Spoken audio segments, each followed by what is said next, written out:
Di ketinggian tebing nan curam, di sanalah berakhir segala tantangan yang harus ditaklukkan. Teuku Zacky baru merasakan betapa sulitnya menggapai ujung tebing entertainment, sebab di pertengahan jalan ia dikoyak berbagai kendala hingga berkali-kali jatuh tersungkur.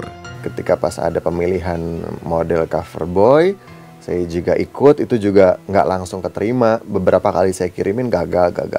Akhirnya tahun 99 saya masuk finalis. Terus menang juara kedua. Dari situ sih startingnya bahwa ternyata saya bisa menang tingkat nasional, karena kan waktu di Bandung aja gitu kan. Karena saya menang di tingkat nasional itu cover boy juara 2, saya mulai ternyata saya bisa loh lanjut ke level selanjutnya gitu kan. Ya waktu itu sih terutama bapaknya ya sempat nggak setuju gitu. Kalau tante sih terserah ke anaknya dan tante arahkan jangan sampai terbawa ke hal-hal yang negatif gitu. Tante tanamkan itu ke Zacky. Wah, casting itu bisa sehari 5 kali. Jalan sana, jalan sini, naik 502 P20 gitu, muterin dah tuh semua PH-PH. Kita jalan kemana-mana.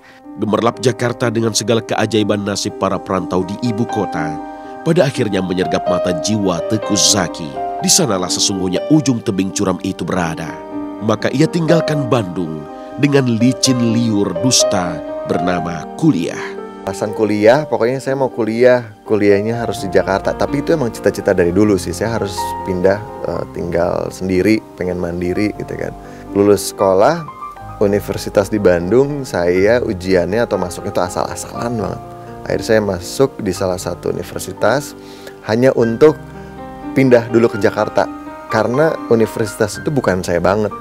Dia datang ke Jakarta memang pengen terjun di dunia entertain dan memang pengen jadi artis.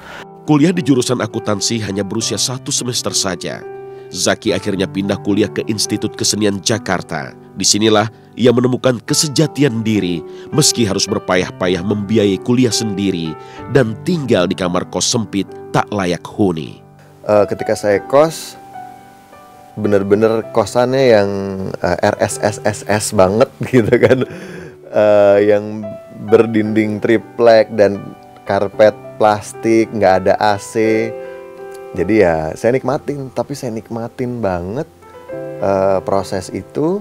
Dari mulai makan itu satu hari cuman 1 kali, terus cuma punya uang 2.000 rupiah beli 1 nasi bungkus buat 2 kali makan, itu saya alamin juga gitu. Dan saya nggak cerita sama orang tua, nggak cerita sama siapapun, karena saya sangat menikmati itu gitu. Jadi kita itu, gua sama dia tuh dari kita makan nggak enak banget sampai makan enak banget bareng, ya kan? Dia nggak berubah sama gua. Pada saat dia udah tinggi, dia udah bagus gitu, dia mau lo pulang syuting datang ke kosan gue cuma untuk nganterin makanan, ngasih duit terus pergi. Dan sampai sekarang. Pindah kuliah dan mengembara mencari job untuk biaya kuliah dan makan sehari-hari bukanlah hal mudah. Zacky yang kala itu masih merangkak karir mengalami kering pundi-pundi yang amat sangat. Tak ada rupiah yang ia punya hingga menunggak uang sewa kos. Nggak bisa bayar kos berapa bulan gitu kan.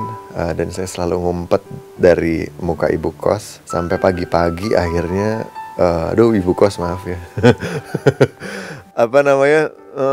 Ditagih bayar kos. Dan saya ngumpet padahal saya ada di dalam kamar. Gedor-gedorin suruh bayar kos gitu kan. Saya nggak punya uang gitu kan, gimana ceritanya gitu. Ya udah, saya ngumpet aja sampai akhirnya saya bisa bayar kos. Itu dari fashion show. Tunggakan itu mungkin Zacky juga merasa menjaga perasaan ibu mungkin ya, jadi nggak cerita. Tapi dengar dari yang lain bahwa Zacky itu ya udah kos seperti ini gitu. Ceritanya jadi Zacky-nya ini membesarkan hati ibu. Kalau sedih sih banyak lah. Honor belum turun. Kita makan nasi panas gitu doang kan. Pakai sisa minyak. Masak telur gitu bagi 2 gitu. Utang di warteg.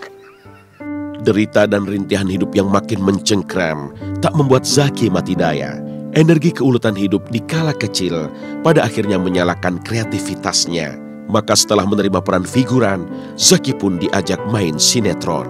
sempat jadi figuran gitu kan, yang ya cuman per hari 20.000 gitu, tapi itu saya ambil untuk pengalaman. Dari situ kan mulai ada teman lagi, kenalan lagi, diajakin itu ini. Akhirnya ketika pertama kali saya dapat peran itu dari salah satu model senior, Mbak Noni Cirilda, waktu saya masuk agensinya dia, diundang casting, dan di situ pertama kali saya dapat sinetron yang dapat peran dan lumayan lah dari situ.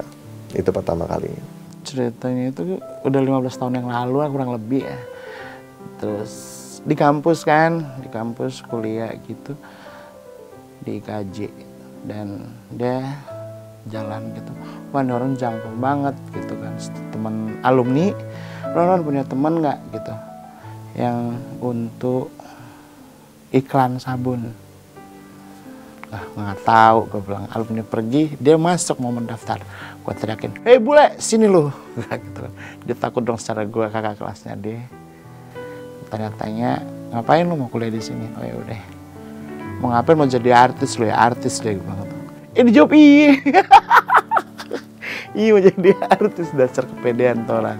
Ya udah akhirnya gue anterin casting, dapet deh, melejit dia langsung. Iklan sabun, produk nggak boleh sebutkan pasti. Dan bayarnya lumayan gila, 60 juta. Puncak tebing curam itu telah digenggam Teuku Zacky. Dunia entertainment yang selama ini begitu ia rindu telah menunggu untuk dijejak dan disemai dengan karya dan kreativitasnya.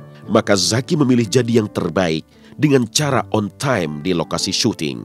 Cinta Abadi itu pertama kali saya dapat peran dan tahu harus seperti apa yang namanya acting. Dan di situ karena namanya juga anak baru gitu ya, dan pengen nunjukin kalau saya tuh disiplin gitu. Callingan jam 9, saya datang jam 8, masih sepi, semua orang, guru aja belum datang, saya udah nongkrong gitu kan, udah duduk di sana gitu, saking ingin menunjukkan kalau saya tuh bisa kerja, saya itu disiplin dan saya punya kualitas gitu. Itu yang dari dulu ditanemin. Model-model sih udah gitu, cuma kan apa sih gitu Teuku Zacky kan nggak ada yang tahu.